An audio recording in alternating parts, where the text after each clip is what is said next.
नमस्कार दोस्तों, मैं शुभम शर्मा पेश हूँ आप सभी के सामने लेकर आज क्लास 10th का एक इम्पोर्टेंट चैप्टर। और आज से मैं क्लास 10th के सभी मैथ के चैप्टर का क्विक रिवीजन आपको कराने वाला हूँ। एक वीडियो में एक चैप्टर हम कंप्लीट करेंगे जिसमें हम उसके पूरे बेसिक कंसेप्ट को, उसके पूरे निचोड़ को एक साथ कंप्लीट कर लेंगे, जिससे आपको आसानी होगी उस चैप्टर का बेसिक कंप्लीट करने में और फिर उनके क्वेश्चंस को प्रैक्टिस करने में। आप किस तरीके से क्वेश्चंस की प्रैक्टिस करेंगे उसके लिए आप वीडियो को पूरा देखिए। मैं हर एक चीज़ आपको पॉइंट टू पॉइंट समझाऊंगा, किस तरीके से आप प्रैक्टिस करें कि आपके मैथ का score full out of full marks आपका आ जाए। उसके लिए जस्ट आपको क्या चाहिए, डेडिकेशन चाहिए। उसके लिए आपको रेगुलर प्रैक्टिस चाहिए, क्योंकि मैथ एकमात्र ऐसा सब्जेक्ट है, अगर आपने इसमें कहीं भी दिल लगे लगाने में, थोड़ी भी आपने इसमें मशक्कत कम कर दी तो डेफिनेटली मैथ आपको ले डूबता है। और यही कारण है कि कई लोगों का मैथ में इंटरेस्ट नहीं बिल्ड हो पाता। मैथ में इंटरेस्ट बिल्ड होने के लिए मेन चीज क्या है कि आप मैथ को उसी तरीके से रेगुलर पढ़ते रहिए जिस तरीके से रेगुलर आप बाकी क्रियाएं भी करते होंगे। लेकिन मैथ एकमात्र इतना बढ़िया सब्जेक्ट भी है, अगर आपने इससे मोहब्बत लगाई तो डेफिनेटली ये आपको हर तरीके से आपको उभार कर ही रखेगा। आपका मार्क्स बहुत अच्छा कर देगा, आपके परसेंटेज को अच्छा कर देगा। डेफिनेटली आप मैथ में बहुत अच्छा इंप्रूवमेंट कर सकते हैं। तो आज मैं जो चैप्टर स्टार्ट करने वाला हूं उस चैप्टर का नाम हमारा क्या रहने वाला है, तो चैप्टर का नाम है रियल नंबर्स। आज मैं स्टार्ट करता हूं रियल नंबर्स से। अगर हम रियल नंबर्स की बात करें तो ये रियल नंबर्स आपकी मैथ्स का पहला चैप्टर है, और इस पहले चैप्टर में जो इंपॉर्टेंट बात है वो मैं आपको बता देता हूं।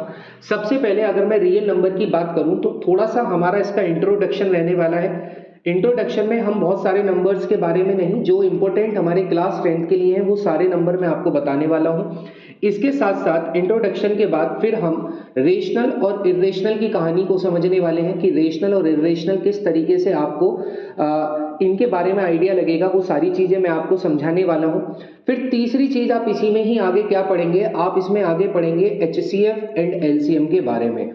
और इतना कर लेने पर आपका जो रियल नंबर का चैप्टर है वो कंप्लीट हो जाएगा। ठीक है, यही तीन चीजें आपके लिए सबसे इंपॉर्टेंट इस बार रहने वाली हैं, और डेफिनेटली बहुत आसान है। बस समझने की प्रक्रिया और लगातार प्रयास करने की प्रक्रिया पर अपने फोकस रखना है। अगर मैं बात करूं इंट्रोडक्शन की, तो देखो चैप्टर की अगर हम बात करें रियल नंबर्स, पहली बात तो नंबर्स क्या है। देखो नंबर्स वो हैं जो पूरे के पूरे मैथ को बिल्ड करते हैं, नंबर्स वो हैं जिसने पूरे मैथ को, गणित को बनाया है। ठीक है, अब अगर हम उसमें रियल नंबर्स की बात करें तो रियल नंबर्स में हम सभी नंबर्स को बोल सकते हैं। हम कह सकते हैं हमारे जो नेचुरल नंबर है वो रियल नंबर है। हम कह सकते हैं कि हमारे जो होल नंबर है वो रियल नंबर है। हम कह सकते हैं कि हमारे जो रेशनल नंबर है वो भी रियल नंबर है। जो इरेशनल नंबर है वो भी रियल नंबर है। जो इवन नंबर है वो भी रियल नंबर है। जो ओड नंबर है वो भी आपके रियल नंबर है। जो प्राइम नंबर है वो भी आपके रियल नंबर है। जो कॉम्पोजिट नंबर है वो भी आपके रियल नंबर है। कहने का मतलब इन शॉर्ट मैं ये कह सकता हूं कि जिन नंबर्स के बारे में आपने सुना है, पढ़ा है, देखा है, उन सभी नंबर्स को आप रियल नंबर्स कह सकते हैं। आप कहोगे क्या इसके अलावा भी कोई और नंबर्स रहते हैं, तो डेफिनेटली जो दूसरे नंबर होते हैं जिनकी सिर्फ हमें कल्पना करनी होती है और उसी के आधार पर हमें उसकी कैलकुलेशन करनी होती है, उन नंबर्स को हम इमेजिनरी नंबर्स कहते हैं, जो कि क्लास 11th में कॉम्प्लेक्स नंबर के नाम से आपको स्टडी करना होता है। ठीक है, लेकिन हमारे लिए जो है वो हमारे लिए रियल नंबर की सारी कहानी है। तो अब मैं वन बाय वन आपको सारे नंबर्स एक बार फिर से आपको रिवाइज करवा देता हूं। अगर मैं नेचुरल नंबर की बात करूं तो नेचुरल नंबर वो नंबर्स होते हैं जो हमेशा कहां से स्टार्ट होते हैं, स्टार्ट विद 1। यानी कि अगर कोई नंबर 1 से स्टार्ट हो रहा है तो ऐसे नंबर को हम नेचुरल नंबर कहते हैं। क्या हम नेचुरल नंबर में जीरो को इंक्लूड करते हैं, तो नहीं, we never include zero in natural number. हम कभी भी नेचुरल नंबर में जीरो को इंक्लूड नहीं करने वाले। बट जब भी मैं होल नंबर की बात करता हूं तो होल का मतलब है सारा, और सारे का मतलब क्या है कि बिना जीरो के सारा तो बनता नहीं। आपको पता है कि इस 1 की वैल्यू भी जब है जब इसके आगे जीरो लगे, और इसके आगे जितनी जीरो लगती है उतना बैंक बैलेंस हमें अच्छा लगता है। तो इसलिए होल नंबर की अगर मैं बात करूं तो होल नंबर वो नंबर होते हैं जो स्टार्ट होते हैं कहां से, स्टार्ट विद जीरो। ठीक है, नंबर की जाने की प्रक्रिया कहां तक है, वो तो इंफिनिटी तक लिखा जा सकता है नंबर, लेकिन स्टार्ट कहां से होगा, जीरो से। अगर कोई नंबर जीरो से स्टार्ट हो रहा है तो वी कैन से दैट कि वो नंबर हमारा होल नंबर है। अगर कोई नंबर 1 से स्टार्ट हो रहा है तो हम उसको नेचुरल नंबर की कैटेगरी में डालेंगे। यहां पर मैं एक स्टेटमेंट अगर आपसे बनाऊं या पूछूं तो मैं ये कह सकता हूं कि एवरी नेचुरल नंबर, हर एक नेचुरल नंबर होल नंबर हो सकता है। Every natural number is a whole number, but लेकिन एवरी होल नंबर, सभी का सभी whole number, every whole number can not be natural number, can not be natural number. इसका मतलब ये है कि सारा का सारा नेचुरल नंबर होल नंबर हो सकता है, लेकिन सारा होल नंबर कभी भी नेचुरल नंबर नहीं हो सकता, क्योंकि नेचुरल नंबर में जीरो कभी इंक्लूड ही नहीं होती, इसलिए सारे होल नंबर नेचुरल नंबर नहीं हो सकते, क्योंकि जीरो नेचुरल नंबर नहीं होता। तो अगर मैं यही स्टेटमेंट मैंने यहाँ पे लिखा है कि सारे नेचुरल नंबर होल नंबर के आ सकते हैं, लेकिन सारे होल नंबर नेचुरल नंबर के अंदर नहीं आ सकते। ठीक है, इसके बाद जो इंपॉर्टेंट हमारे इस चैप्टर में है वो है रेशनल और इरेशनल का फंडा। अगर मैं रेशनल नंबर की बात करूं तो सबसे पहले आप समझेंगे कि दुनिया का कोई भी रेशनल नंबर लिखने का एक ही तरीका है, और वो तरीका क्या है कि उस नंबर को P अपॉन Q की फॉर्म में लिख दो, P अपॉन Q की फॉर्म में लिख दो। और यहां पर ये बात याद रखनी है कि जो P और Q होंगे ये दोनों के दोनों को प्राइम नंबर होंगे, बोथ आर को प्राइम नंबर्स। और दूसरी बात यहां पर यह याद रखनी है कि Q कभी भी जीरो नहीं होना चाहिए। अगर Q जीरो हो गया तो वो नंबर नॉट डिफाइंड या इंफिनिटी हो जाएगा, जिसकी वजह से हम कभी भी रेशनल नंबर को कैलकुलेट नहीं कर पाएंगे या उसको डिफाइन नहीं कर पाएंगे, इसलिए Q कभी जीरो नहीं रखना है। P और Q दोनों को प्राइम नंबर होंगे। को प्राइम नंबर वो नंबर होते हैं जिन दोनों नंबर्स का कॉमन फैक्टर, जिन दोनों नंबर में ओनली एक ही कॉमन फैक्टर होता है, दैट इज 1। अगर दोनों नंबर का कॉमन फैक्टर 1 है तो ऐसे नंबर्स को कोप्राइम नंबर्स कहा जा सकता है।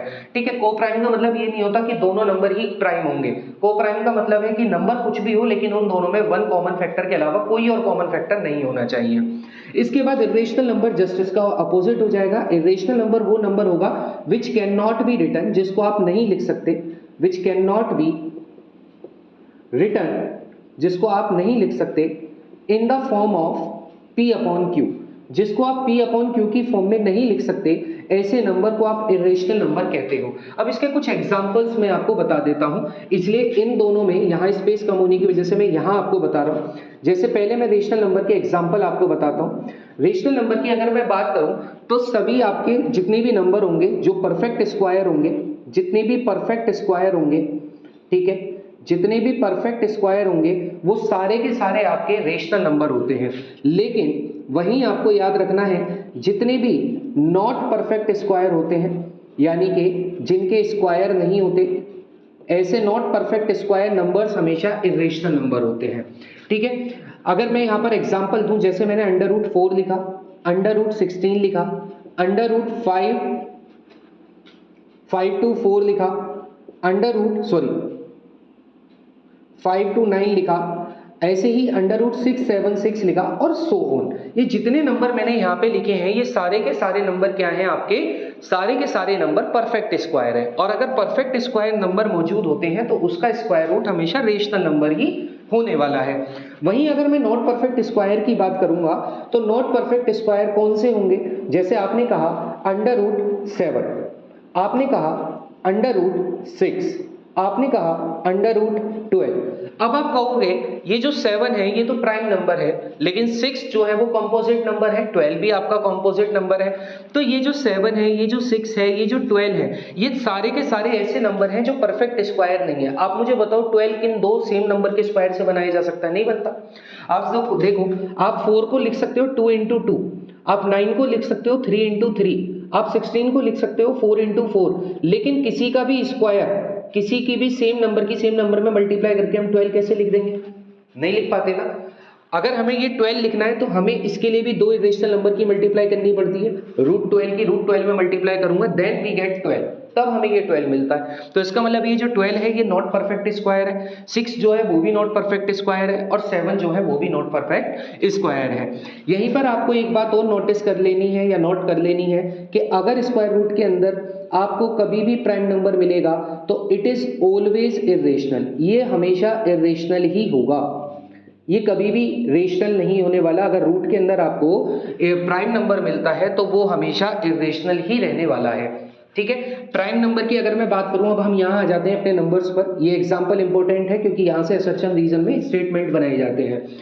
अब हम बात करते हैं इवन नंबर की। तो इवन नंबर तो आप सभी जानते हो, ऐसे नंबर जिन्हें 2 से डिवाइड किया जा सकता है, they all are even numbers.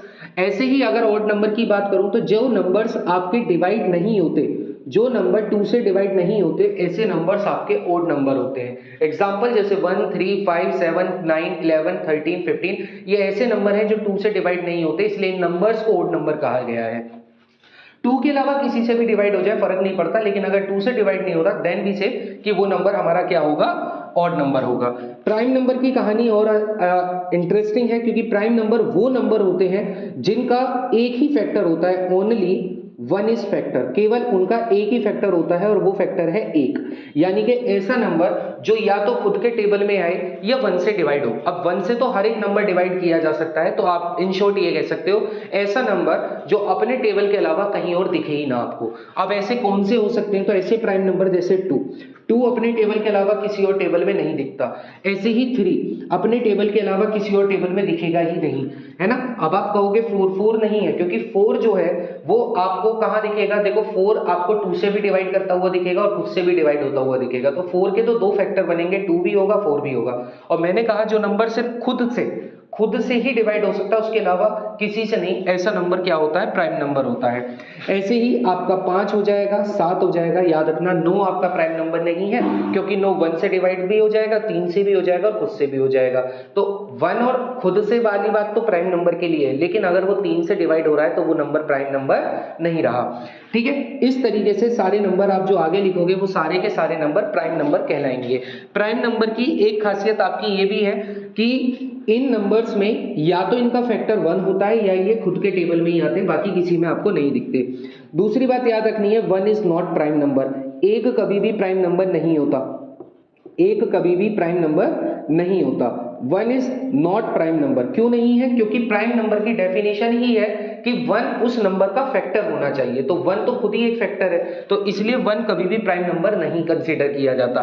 कई बार पूछा जाता है कि which is the smallest prime number, तो स्मॉलेस्ट प्राइम नंबर 1 नहीं है, स्मॉलेस्ट प्राइम नंबर आपका 2 होता है। 2 is the very smallest prime number, सबसे स्मॉलेस्ट प्राइम नंबर 2 ही कहलाता है।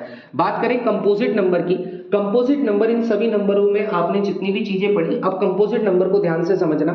कंपोजिट नंबर वो होता है जिसके 2 से ज्यादा फैक्टर होते हैं, मोर देन 2 फैक्टर्स, यानी कि जिसके 2 या 2 से ज्यादा फैक्टर हो, या तो 2 हो या 2 से ज्यादा हो। अगर किसी के 2 फैक्टर है तो भी आप उसे कंपोजिट नंबर कह रहे हो, और अगर 2 से ज्यादा फैक्टर है, 2 फैक्टर नहीं, अगर 2 से ज्यादा फैक्टर है तो आप उसको क्या कहते हो, कंपोजिट नंबर कहते हो। जैसे मैंने कहा 4, मैंने कहा 6, मैंने कहा 8, 12, ये सारे नंबर कंपोजिट है। अब आप कहोगे कैसे, देखो 4 को कौन कौन डिवाइड कर सकता है, 1 कर सकता है, 2 कर सकता है, 4 कर सकता है। 6 को कौन कौन डिवाइड कर सकता है, 1 कर सकता है, 2 कर सकता है, 3 कर सकता है, 6 कर सकता है। 8 को कौन कर सकता है, 1, 2, 4 और खुद 8। 12 को कौन कर सकता है, 1, 2, 3, 6, 4 और खुद 12। इसका मतलब क्या, इन सभी के फैक्टर 2 से ज्यादा है। अगर इन सभी के फैक्टर 2 से ज्यादा है तो इसका मतलब ये सारे नंबर क्या है, कंपोजिट नंबर है। ठीक है, ये सारे नंबर क्या है, कंपोजिट नंबर है। और स्मॉलेस्ट कंपोजिट नंबर भी याद रखना, स्मॉलेस्ट कंपोजिट नंबर 4 होता है। 4 से छोटा कोई भी ऐसा नंबर नहीं है जिसके 2 से ज्यादा फैक्टर बनेंगे, क्योंकि देखो 2 के फैक्टर सिर्फ 2 ही होते हैं, या तो 1 या 2। ठीक है, 3 के फैक्टर भी 2 ही होते हैं, या तो 1 या 3। 1 के फैक्टर तो 1 ही है, तो 4 एकमात्र ऐसा स्मॉलेस्ट कंपोजिट नंबर है जिसके 2 से ज्यादा फैक्टर आपको देखने को मिलते हैं। आई होप आपको ये सारी कहानी समझ आई होगी, जिसमें मैंने natural number, whole number, rational number, irrational number, even number, odd number, prime number, composite number, ये सारे नंबर आपको समझाने का प्रयास किया। ठीक है, अब आपको अगर ये चीजें समझ आई है तो अब हम अपने चैप्टर के जो सबसे इंपॉर्टेंट पोर्शन है, जो रेशनल नंबर और इरेशनल नंबर है, अब इसकी कहानी को समझ लेते हैं। ठीक है,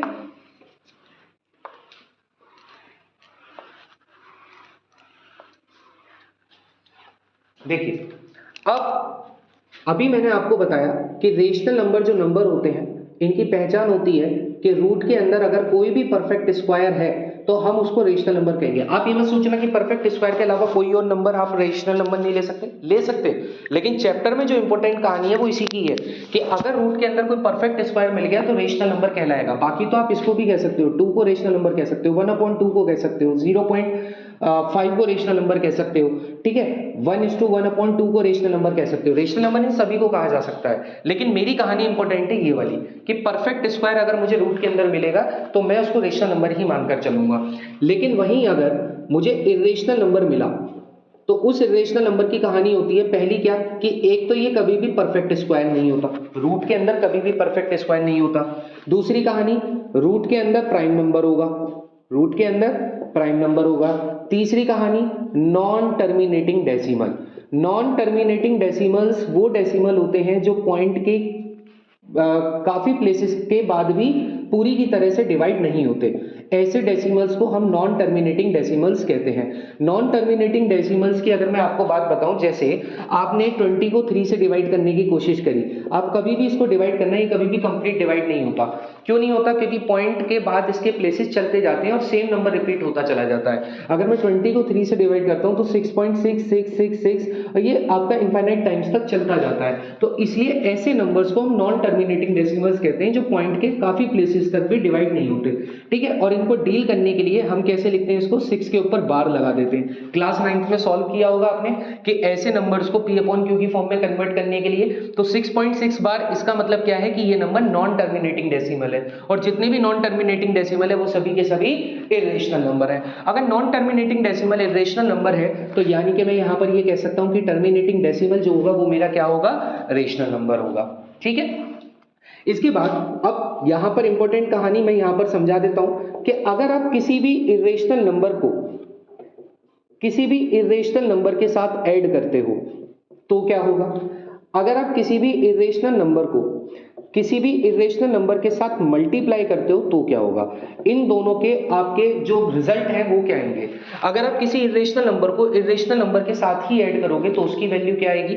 अगर आप किसी इरेशनल नंबर को इरेशनल नंबर के साथ मल्टीप्लाई करोगे तो उसकी वैल्यू क्या आएगी?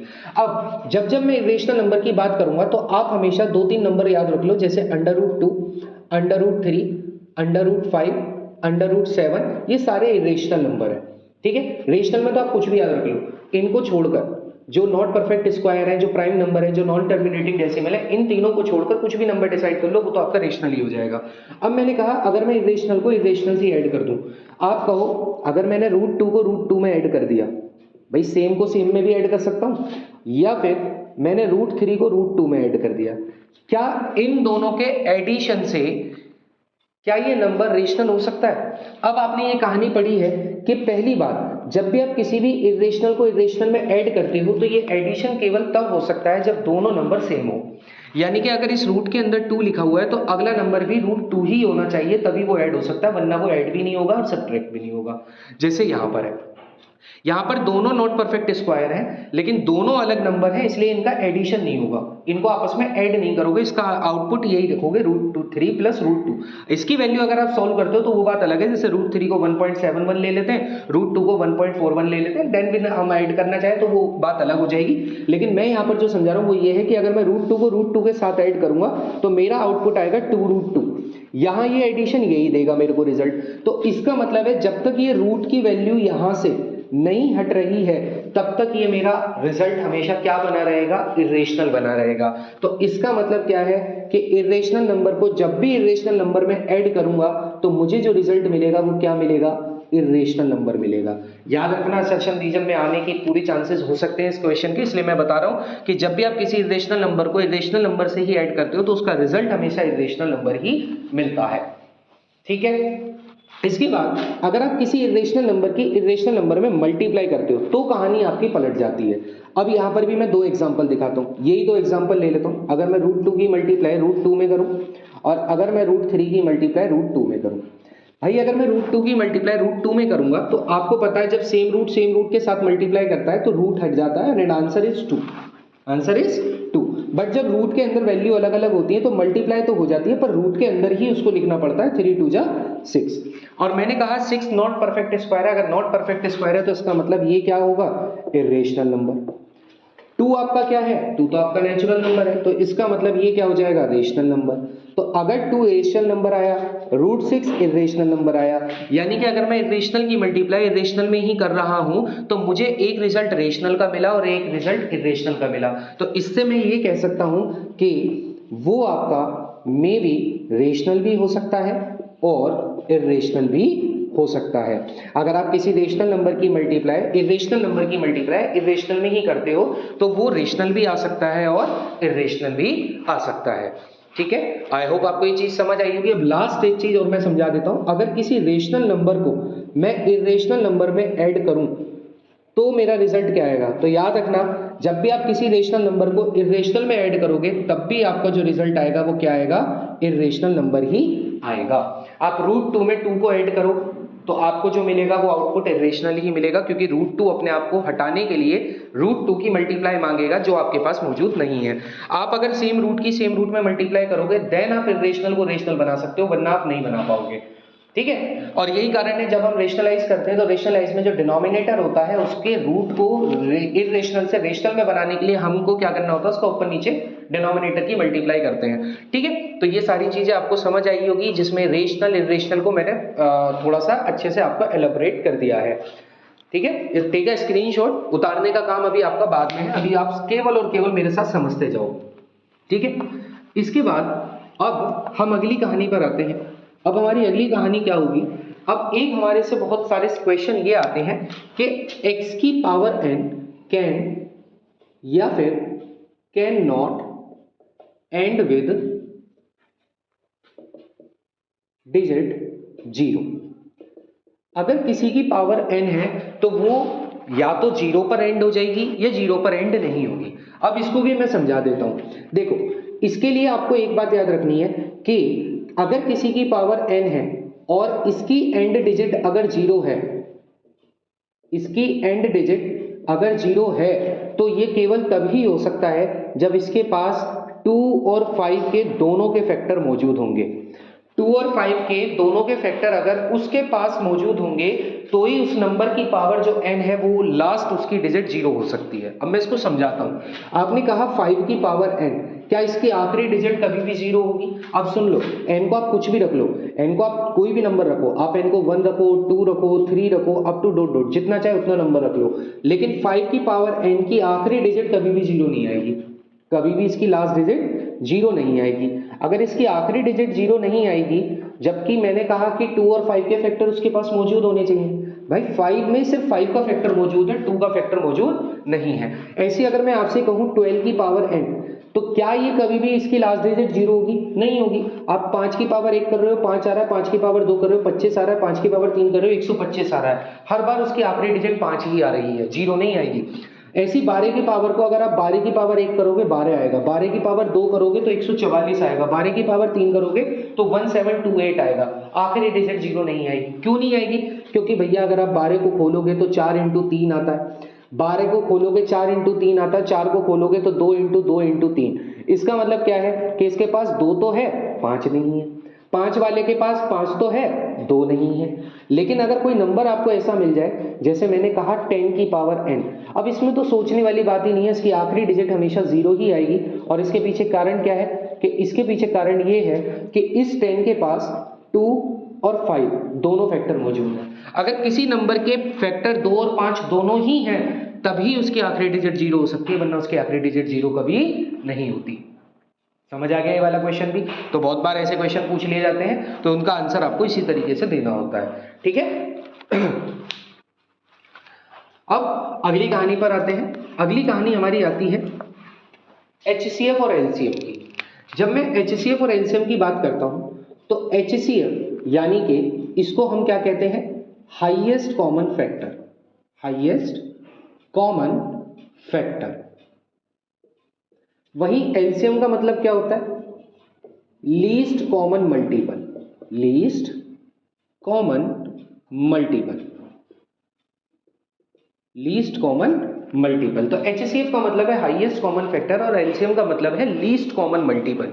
इन दोनों की अगर मैं कहानी आपको समझाऊं तो पहले मैं एक एग्जांपल ले लेता हूं। जैसे मैंने एग्जांपल लिया 12, 24, इन दोनों का लेते हैं। अगर 12 और 24 की मैं बात करूं तो मैं इसका पहले तो HCF देख लेता हूं निकाल कर, और फिर उसके बाद मैं इसका LCM निकाल लेता हूं।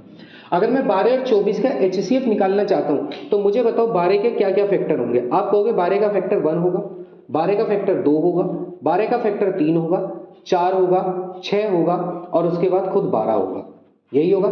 24 का फैक्टर क्या क्या होगा भैया? 24 में 1 होगा, 2 होगा, 3 होगा, 4 होगा, 6 होगा, उसके बाद 12 होगा और फिर खुद 24 होगा, फिर खुद 24 होगा।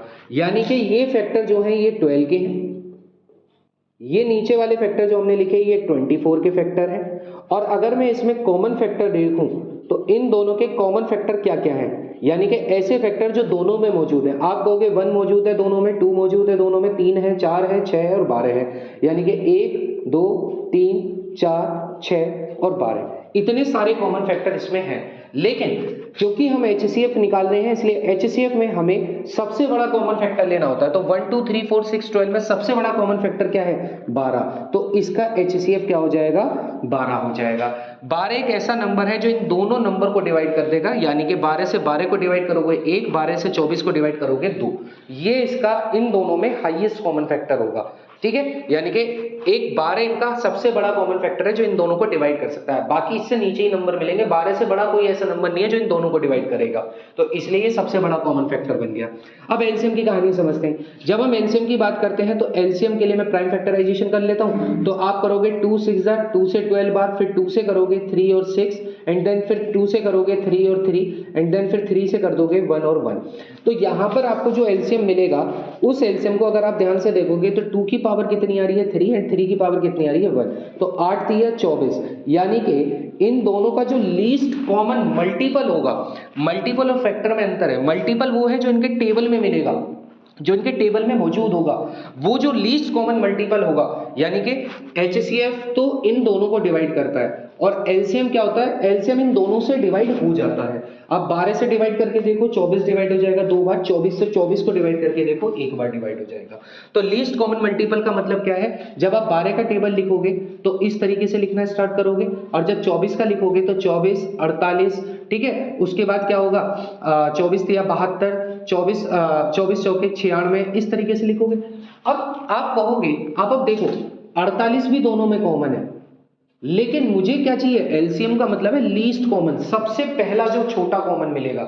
एचसीएफ में तो सबसे बड़ा फैक्टर ढूंढा जाता है, एलसीएम में सबसे छोटा मल्टीपल ढूंढा जाता है। तो छोटा मल्टीपल जो सबसे पहले कॉमन मिलेगा वो मुझे क्या मिलेगा 24। दैट्स वाई इस 12 और 24 का जो एलसीएम हो जाएगा वो कितना हो जाएगा 24 हो जाएगा। ये तो कहानी है एचसीएफ और एलसीएम की। अब इसको पावर के आधार पर भी समझ लो। पावर के आधार पर कैसे समझना है, ये वाली चीजें आपको समझ आई। अब मैं एक एग्जांपल से आपको समझाता हूँ जो वो क्वेश्चन बहुत बार देता है आपको एमसीक्यू में, ठीक है। आपने कोई एक बड़ा नंबर डिसाइड कर लेना है। हम कौन सा बड़ा नंबर डिसाइड करें, 6 12 24 और 48 ये ले लेते हैं, ठीक है। या 6 12 24 में ही समझ लेते हैं, कोई दिक्कत नहीं है। भैया इसका प्राइम फैक्टराइजेशन करो। आप देखोगे 2 से 3 बार, ठीक है, फिर 2 से 12 को काटोगे 6, फिर 12, फिर 2 से जाएगा 3 3 6, फिर 2 से जाएगा 3 3 1, सॉरी 3, और फिर 3 से जाएगा 1 1 1, ठीक है। अभी हमें और बड़ा नंबर लेना तभी हमारा काम चलेगा, ठीक है, क्योंकि मैं जो आपको समझाना चाहता हूं उसको आप ध्यान से समझना। आप इसको 48 रख लो, तो यहाँ आपका 24 आ जाएगा, यहाँ आपका 12 आ जाएगा, यहाँ आपका 6 आ जाएगा। अभी ये 2 से फिर जाएगा, ठीक है। भाई रुको, क्योंकि मेरे को जो समझाना है ना वो कुछ अलग आपको समझाना है, तो इसलिए मैं थोड़ा सा नंबर और सही सा ले लेता हूँ। एक ले लेता हूँ मैं आपका 30 नंबर, एक ले लेता हूँ 96, ठीक है, और एक हम नंबर यहाँ पर ले लेते हैं 24। अब सही है, अब देखते हैं। देखो 24 30 और 96 का एलसीएम लेते हैं। 2 से 12, 2 से 15, 2 से 48, ठीक है। उसके बाद 2 से 6 15, फिर 24, फिर 2 से जाएगा 3, ठीक है, उसके बाद 15 और फिर आएगा 12, फिर आपका 2 से जाएगा 3 15 और 6, फिर 2 से जाएगा 3 15 और 3, फिर आपका 3 से जाएगा 1 5 1, और फिर आपका 5 से जाएगा 1 1 1। अब आप यहां पर ये देखो कि यहां पर 2 की पावर कितनी आई, 1 2 3 4 5, कितनी पावर आई 2 की पावर 5। 3 की पावर कितनी आई 1, और 5 की पावर कितनी आई 1, ठीक है। ये आपका कौन सा नंबर है, पी नंबर है। अब आप क्यू नंबर लो, एक दूसरा नंबर लो। ये पहले नंबर का आपने प्राइम फैक्टराइजेशन किया, अब आप दूसरे नंबर का प्राइम फैक्टराइजेशन करो, जिसमें हम कुछ नंबर ले लेते हैं जैसे 8 12, और एक हम नंबर ले लेते हैं 120, ठीक है। अब इसका प्राइम फैक्टराइजेशन करते हैं 8 12 और 120 का। जब मैं 8 12 और 120 का करूंगा प्राइम फैक्टराइजेशन, 2 6 60, 2 3 30, 2 1 3 15, फिर 3 1 1 5 और फिर 5 1 1 1। तो Q का प्राइम फैक्टराइजेशन क्या आएगा? 2 की पावर कितनी आ गई? 3 और 3 की पावर 1 और 5 की पावर 1।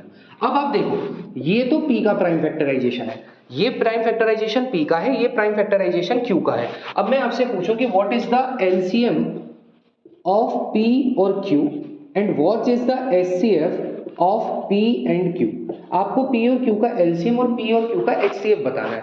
जब भी आपको P और Q का LCM बताना होगा तो आप हमेशा सबसे बड़ी पावर लोगे प्राइम फैक्टराइजेशन में। जो भी प्राइम नंबर है उनकी सबसे बड़ी पावर आपको लेनी है। जैसे आपको दिखा यहाँ पर 2 3 5 है, यहाँ पर भी 2 3 5 है। अब आप यहाँ पर देखो 2 की पावर 5 है और यहाँ पर 2 की पावर 3 है, यानी कि P और Q में 2 की पावर सबसे बड़ी क्या है? आप कहोगे 2 की पावर सबसे बड़ी 2 की पावर 5 है, तो एलसीएम में हमेशा सबसे बड़ी पावर लोगे। ऐसे ही 3 की पावर 1 दोनों तरफ है, इसलिए उसमें तो आपको कोई बड़ा मिलेगा नहीं, तो आपको एक ही लेनी पड़ेगी। ऐसी 5 की पावर 1 है दोनों तरफ, इसलिए इसमें भी आपको 5 की पावर 1 ही लेनी पड़ेगी। इसको जब आप सॉल्व करोगे तो जो आंसर आपको मिलेगा वो इन दोनों का क्या होगा? एलसीएम होगा। वहीं अगर आप मैं एचसीएफ की बात करूंगा तो एचसीएफ में हमें पावर छोटी लेनी होती है, यानी कि 2 की पावर 5 नहीं लेनी, बल्कि क्या लेनी है? 2 की पावर 3। बाकी ये भी सेम रहेगा और ये भी सेम रहेगा। अब इस तरीके से वो क्वेश्चन कैसे बनाता है, ये जो आपको याद रखना है कि एलसीएम में हमेशा कौन सी पावर लेनी है? ग्रेटेस्ट पावर लेनी है, ठीक है, बड़ी पावर लेनी है। वहीं आपको एचसीएफ में कौन सी पावर लेनी है? लीस्ट पावर लेनी है, छोटी पावर लेनी है, ठीक है, लीस्ट पावर लेनी है। अब देखो वो क्वेश्चन कैसे देगा वो मैं आपको बताता हूं, किस तरीके से क्वेश्चन आपको मिलेगा।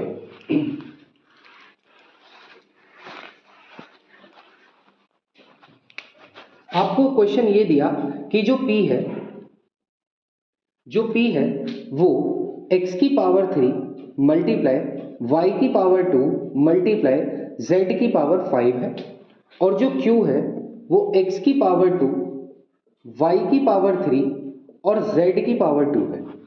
अब आपसे उसने पूछा तो बताओ मुझे एलसीएम क्या होगा P और Q का, आप मुझे बताओ एचसीएफ क्या होगा P और Q का।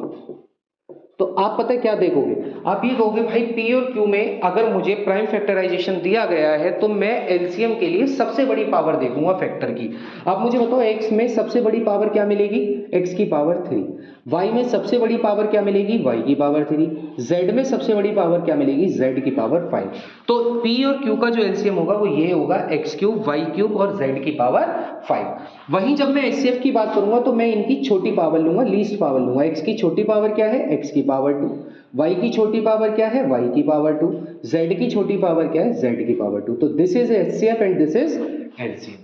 तो समझ आई कि एलसीएम में बड़ी पावर लेनी है, एचसीएफ में छोटी पावर लेनी है, ठीक है। ये क्वेश्चन आपके लिए इंपॉर्टेंट है, ऐसे क्वेश्चन आपको काफी देखने को मिलेंगे एमसीक्यू फॉर्मेट में, ठीक है। इसके बाद एक रिलेशन होता है कि जब भी आप किसी दो नंबर का एचसीएफ और एलसीएम निकालते हो तो यहां पर एक रिलेशन याद रखना है कि HCF multiply LCM, HCF multiply LCM is always product of two number, हमेशा इसके बराबर होती है। अब इसको आप ऐसे भी समझ सकते हो, अगर मैंने दो नंबर लिए 12 और 24, अभी आपने देखा था इसका HCF कितना आया था? 12, LCM कितना आया था? 24, अभी जो पिछला एग्जांपल था। अब मैं इसको यहां सेट करके देखता हूं, HCF 12 है, LCM 24 है, बराबर दो नंबर कौन से हैं? 12 और 24, तो 12 मल्टीप्लाई 24। तो मुझे बताओ क्या ये मल्टीप्लाई इस मल्टीप्लाई के बराबर नहीं है? तो इसका मतलब ये रिलेशन आपको याद रखना है। इस पर बहुत क्वेश्चंस आपको देखने को मिलते हैं कि एचसीएफ और एलसीएम की जो मल्टीप्लाई है वो हमेशा दो नंबर की प्रोडक्ट के बराबर होती है। क्लियर है? समझ आई ये वाली कहानी, ठीक है। आई होप आपको ये रियल नंबर का जितना बेसिक मैंने आपको समझाया है वो सारा बेसिक आपको समझ आ गया होगा। अब आपको प्रैक्टिस करने के लिए मैंने आपसे कहा था कि प्रैक्टिस करने के लिए आपको कहां से मिलेगा, तो देखो इस रियल नंबर की मैंने प्रैक्टिस शीट बनाई हुई है, लेकिन ये प्रैक्टिस शीट के लिए आपको एम्बिशन एकेडमी हापुड़ एप्लीकेशन को डाउनलोड करना है और वहां पर जाकर आपको इस प्रैक्टिस शीट को डाउनलोड करके और इसकी प्रैक्टिस लगानी स्टार्ट कर देनी है, ठीक है। सॉल्यूशन सबके करवाए जाएंगे, लेकिन अभी पहले मैं सबके बेसिक स्टार्ट करवा रहा हूं, देन उसके बाद अगर आपका कोई भी डाउट है तो टेलीग्राम पर भी आप पूछ सकते हो, ठीक है, मेल आईडी पर भी कर सकते हो, इंस्टाग्राम हैंडल भी है वहां पर भी आप पूछ सकते हो, जैसा आपकी इच्छा करे, ठीक है। जो ऑफलाइन वाले हैं वो ऑफलाइन में जुड़े रहते हैं, जो ऑनलाइन वाले हैं वो ऑनलाइन माध्यम से भी पूछ सकते हैं। तो आई होप आपको रियल नंबर चैप्टर समझ आया होगा। मिलते हैं नेक्स्ट चैप्टर में नेक्स्ट बढ़िया से टॉपिक के साथ। तब तक के लिए जय हिंद, जय भारत, ध्यान रखें सभी अपना।